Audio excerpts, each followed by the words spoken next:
भोप शिवानंद महाराज शास्त्री चित्रकूट धाम official.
भगवंताच्या छंदामध्ये रंगून गेली मीरा। श्रीराम जय राम जय जय राम, जय जय राम,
पवित्र नगरीमध्ये काशीमध्ये जी काशी शंकर भगवंताच्या त्रिशूळाचा जो मधला भाग आहे ना, टोक, त्रिशूळातल्या टोकावर उभी आहे ती काशी। आणि त्या पवित्र काशीमध्ये जन्म घेतलेले संत रोहिदास महाराज सज्जन हो, तेच संत रोहिदास महाराज। त्यांची विशेष पुन्हा ओळख झाली की ते संत रोहिदासांचे गुरु कबीरदासजी, आणि ते संत रोहिदास गुरु करून घेतले कुणी? संत मीराबाईने। बसले होते सज्जन हो, आपल्या इष्टदेव कृष्ण परमात्म्याची भक्ती त्यांनी करावी। कृष्ण परमात्म्याचे लाडके लढीवाळ भक्त संत रोहिदास महाराज सज्जन। त्यांच्याकडे एक छोटे वृंदावनला कधी आपण गेलो असलो तर सज्जन, ज्यांना ज्या भगवंताच्या मूर्तीला लड्डू गोपाल आपण म्हणतो, अशी छोटी एक मूर्ती होती। मीराजीने ती मूर्ती पाहिली आणि मीरेनं ती मूर्ती पाहिल्यानंतर संत मीरा छोटी होती, आई बरोबर गेलेली होती आणि तिने प्रार्थना केली। आईला विचारलं, मां ये इस साधू के सामने। मां ने कहा, बेटा ये भगवान की मूर्ति है और ये मूर्ति उस साधु की मूर्ति है। मीरा कहती है, माँ वो मूर्ति मुझे चाहिए, दिलवा दो ना ये मूर्ती मुझे. आई म्हणते अगं ते कसे देतील बाबा, त्यांची पूजेची मूर्ती आहे ती तुला कशी मिळेल. मीरेनं बालपणामध्ये सज्जन हो हट्ट धरला आणि मीरा तिथून निघून आली बघा. पण मीराच्या डोक्यातून काय ती कृष्ण परमात्म्याची मूर्ती जाईना बघा. मीराच्या डोक्यात कायम स्वरूपी ती मूर्ती बसली. मां, जब तक वो मूर्ति, वो भगवान, वो बाल कृष्ण परमात्मा मुझे नहीं मिलेंगे तब तक मैं भोजन नहीं करूंगी. उपवास केला सज्जन ऐका. आणि मीराच्या दयेमुळं भगवान परमात्मा संत रोहिदास महाराजांच्या स्वप्नात गेले आणि सांगितलं बाबा वो बेटी नादान है, वो आपके पास जो मूर्ति है उसको दे देना. स्वतः संत रोहिदास महाराजांनी उपहार म्हणून सज्जन हो मीरेला ती मूर्ती दिली. आणि तिथून पुढे त्या मीरानं आपलं सगळं जीवन आपल्या गुरुच्या चरणावर समर्पित केलं. ज्या दिवसापासून संत मीराबाईने सज्जन हो, मीरा सामान्य नाही, मीरा अशा परिवारामध्ये जन्माला आलेली पोरगी सज्जन हो, अंगावर नका एवढं अंग सुद्धा उघडं ठेवायचं नाही अशी परंपरा ज्या घराण्याची होती. ठाकूर परिवारामध्ये जन्माला आलेली पोरगी संत मीराबाई. नका एवढं अंग त्या काळात स्त्रीने, महिलेने अंग उघडं ठेवायचं नाही. त्या ठाकूर परिवारामध्ये अशी परंपरा होती. पण त्या मीराबाईनं सज्जन हो सगळ्या परंपरा वेशीला टांगल्या. आणि मीरानं त्या भगवंताच्या प्रेमामध्ये मीरा रंगून गेली. पायामध्ये तिने घुंगर बांधलेत, विना हातामध्ये घेतलाय. चौकामध्ये जावं, संताच्या मेळाव्यामध्ये जावं, आपल्या गुरुच्या समोर तिनं उभं राहावं, विना हातामध्ये घ्यावा आणि त्या मीरानं नृत्य करावं सज्जन हो.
भगवंताच्या छंदामध्ये रंगून गेली मीरा.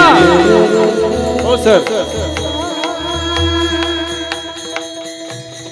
बाप म्हणायचा पोरगी ज्या वेळेला नाचायला लागली ना, बाप म्हणायचा रे पोरगी वेडी झाली आहे, वेड लागलंय या पोरीला. मीराने म्हणा हो लागलंय मला, कृष्ण कन्हैयाचं वेड मला लागलं.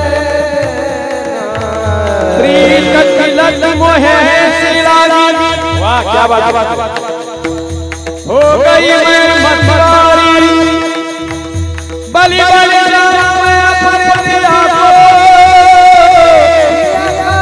ये मैं जाने दुनिया सारी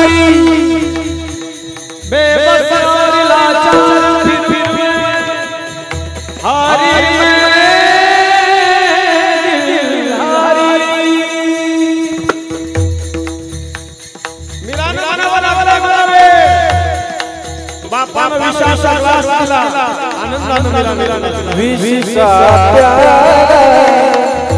राजाजी भेजा पिवत पिवत विरास से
पायामध्ये बांधलं आणि मीरा नाचायला लागली.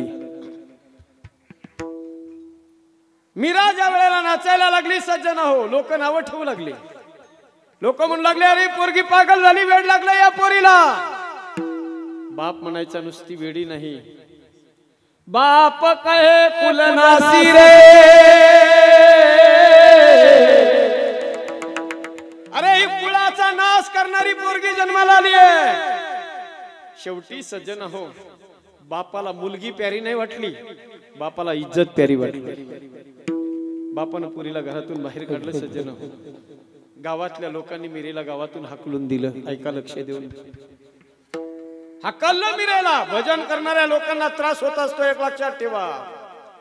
जी माणसं भजन करतात त्या लोकांना त्रास होतो, पण त्रास जरी झाला ना त्यांनी भजन सोडायचं नाही. किती त्रास होऊ द्या, भजन सोडायचं नाही. ओमकार महाराज, भगवान ऐसे ही नहीं मिलते. भगवान को यदि पाना है तो कहते हैं भगवान गाने से और भगवान रोने से मिलते हैं. गाने से और रोने से परमात्मा मिलता है.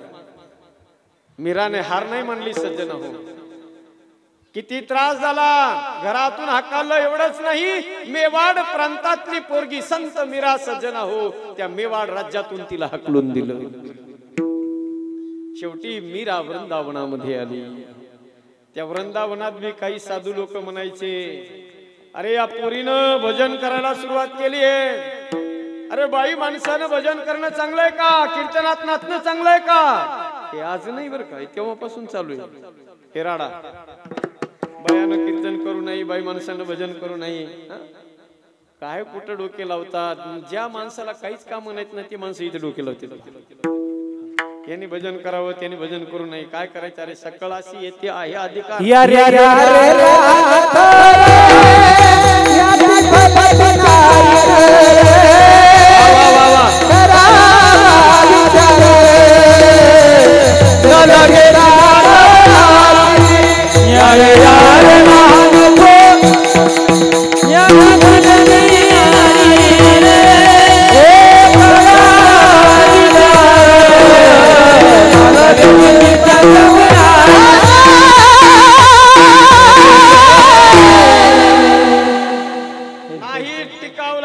सज्जन हो, मीरेचा त्या लोकांनी वृंदावनात.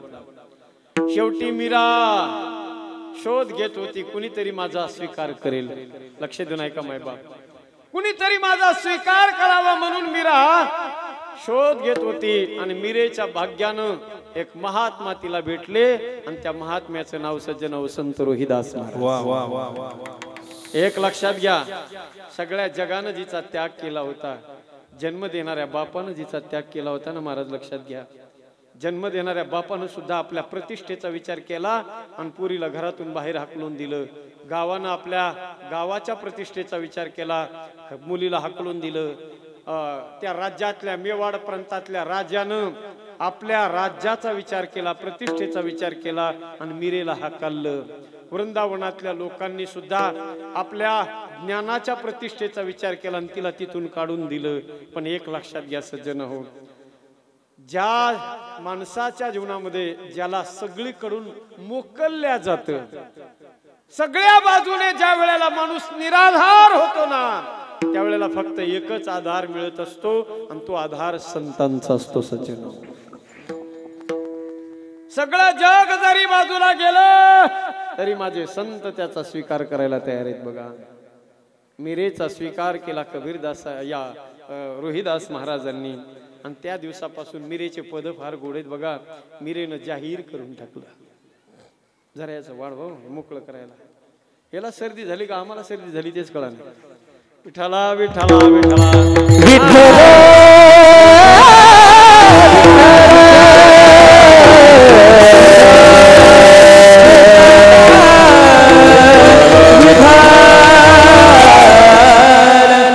काय म्हणते मीराचे त्या दिवसापासून सज्जन हो, मीरेने सगळं जग मोकळून दिलं, सगळ्यांना सोडलं, फक्त आता गुरुच्या चरणाची सेवा धरली.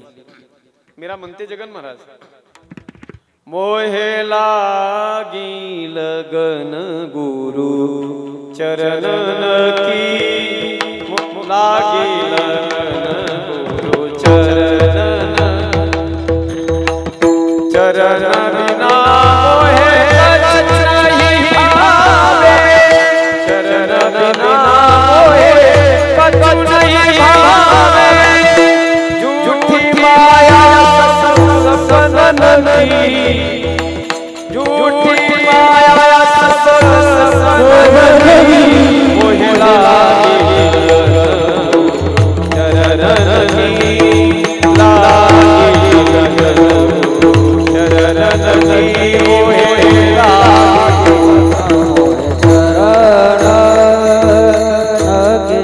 क्या कहते हैं मेरा, मोहे लागी लगन गुरु चरण की. आता गुरुच्या चरणाची सन्मान झाली आहे. मला कोणाची आवश्यकता नाही, कोणाची गरज नाही आणि आता उद्धाराची चिंता सुद्धा मिटली आहे. भव सागर अब सुख गयो है, फिकीर नहीं मोहे कवन की, लागी लगन गुरु चरण के. आता त्या चरणाशिवाय, माझ्या गुरुच्या चरणाशिवाय, संत रोहिदास महाराजांच्या चरणाशिवाय आता मला काहीच गोड लागत नाही. चरण म्हणजे काय ऐका, चरण म्हणजे पाय नाही. चरण या शब्दाचा अर्थ आहे सज्जन हो, उत्तमानाम स्वरूपम ही पाद शब्देन मन्यते. चरण या शब्दाचा अर्थ स्वरूप आहे, स्वरूप. चित्ती तुझे पाय डोळा रूपाचे ध्यान, चित्त माझे चित्त तुझे पायी. हे पाय म्हणजे काय, स्वरूप आहे. त्या गुरुच्या स्वरूपाची लगन लागले. आता मला बाकी काही नको. चरण बिना मोहे कछु नहीं भावे, झूठी माया सपनन की, लागी लगन गुरु चरण की, मोहे लागी मीरा कहे प्रभु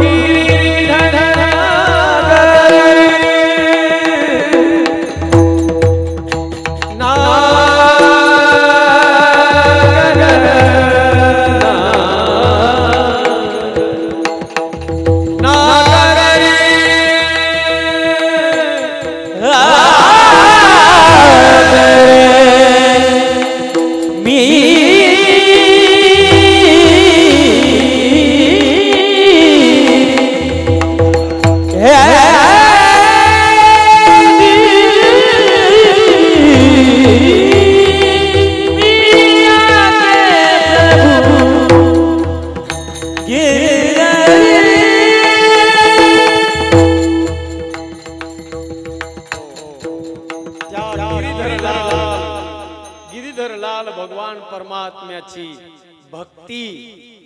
आणि त्या भक्तीची कास कुणी पकडून दिली मीराला? संत रोहिदास महाराजांनी दिली. जीवनामध्ये सज्जन हो गुरु पाहिजे, एक तरी गुरु पाहिजे. ज्याच्या जीवनामध्ये गुरु मिळाले सज्जन हो, जगात त्याच्यासारखा श्रीमंत माणूस दुसरा कोणी. मीराबाईने आपल्या जीवनामध्ये सर्वस्व आपल्या गुरुच्या चरणावर समर्पित केलं आणि त्याच्या मोबदल्यात गुरुनं काय दिलं? गुरुने दिलं सज्जन हो, त्या मीरेच्या झोळीमध्ये परमात्मा टाकला. आणि तिथून पुढे त्या मीरेच्या जीवनाचा प्रवास झाला. मीरा म्हणते आता बस, दुसरं काहीच नको. मेरो तो गिरधर गोपाल, दुसरं नकोय. आता दुसरं कुणीच नकोय, फक्त एक परमात्मा. आणि त्या परमात्म्यावर तिनं प्रेम करायला सुरुवात